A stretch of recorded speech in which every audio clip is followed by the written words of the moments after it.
नमस्कार, आप देख रहे हैं मेडिकल माइक और मैं हूं आपके साथ सन्नी प्रियदर्शी। अभी हम लोग हाजिर हैं पटना वेटनरी कॉलेज पशुधन केंद्र पर, जहां पर हमारे साथ हैं असिस्टेंट प्रोफेसर जानी मानी डॉक्टर रंजना सिन्हा जी।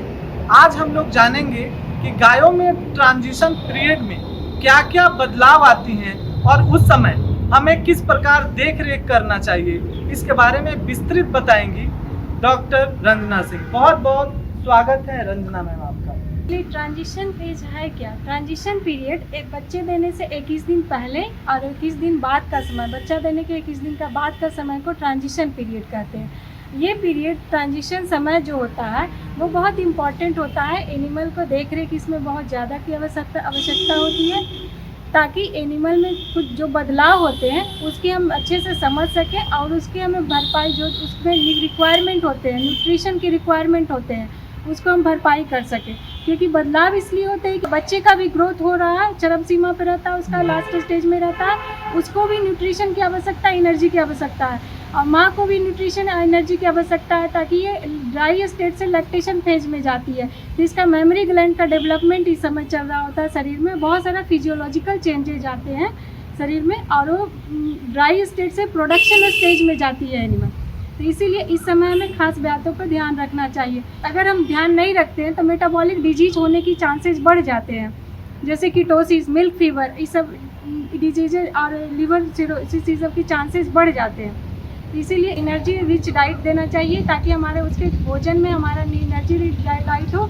और इस समय जो इनटेक होता है, फीड इनटेक, वो भी घट जाता है, क्योंकि बच्चे का ग्रोथ ज़्यादा हो जाता है तो उसका रूमेन का साइज छोटा हो जाता है। तो रूमेन का साइज छोटा हो जाता है जिससे कि वो ज़्यादा खाना एक बार में नहीं खाती है। तो उस समय हमें थोड़ा थोड़ा करके 3-4 इंटरवल में खाना देना चाहिए, और उस समय हमें एनर्जी रिच डाइट बनाना चाहिए। तो कि खाना वो कम खाएगी पहले से, लेकिन हमको उसको रिक्वायरमेंट को ज़्यादा पूरा करना है, तो इसीलिए वैसा दे कि कम खाना में उसको ज़्यादा एनर्जी मिल सके। इसीलिए एनर्जी रिच डाइट देना चाहिए, प्रोटीन रिच डाइट देना चाहिए, ताकि हमको उसके शरीर से जो फैट मोबिलाइजेशन होता है वो फैट मोबिलाइजेशन को रोक सके, और कीटोसिस और मिल्क फीवर होती है उस डिजीज से हमें बचा सके। तो इस समय इस पर ध्यान देना चाहिए।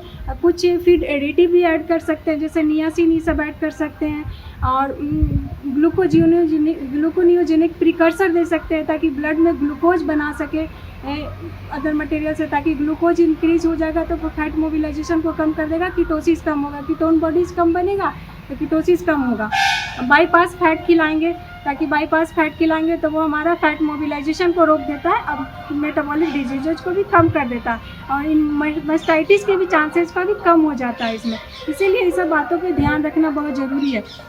ये अलग चीज़ ये क्या हो रहा है कि इसमें बेडिंग मटेरियल भी हमें देना चाहिए, क्योंकि लास्ट स्टेज में रहती है, तो हमें 1 सप्ताह पहले से, जैसे बच्चा देने के 1 सप्ताह पहले से हमें बेडिंग मटेरियल देना चाहिए, जैसे वाल बिछा के रखना चाहिए, कुछ सॉफ्ट बेडिंग देना चाहिए, ताकि इंजरी ना हो सके, आपस में एनिमल फाइट कर सकते। एक सेपरेट रूम में इसको ले जाना चाहिए, काविंग पेन में, जिसकी diameter 12 metre square, 12 metre square का होना चाहिए, 3 मीटर चौड़ाई या 4 मीटर लंबाई का होना चाहिए, तो 12 मीटर का स्क्वायर का होना चाहिए। और उसी में एक कॉर्नर में काफ पेन होना चाहिए, बच्चे का पेन होना चाहिए, ताकि वो बच्चा दे सके तो उसमें रह सके।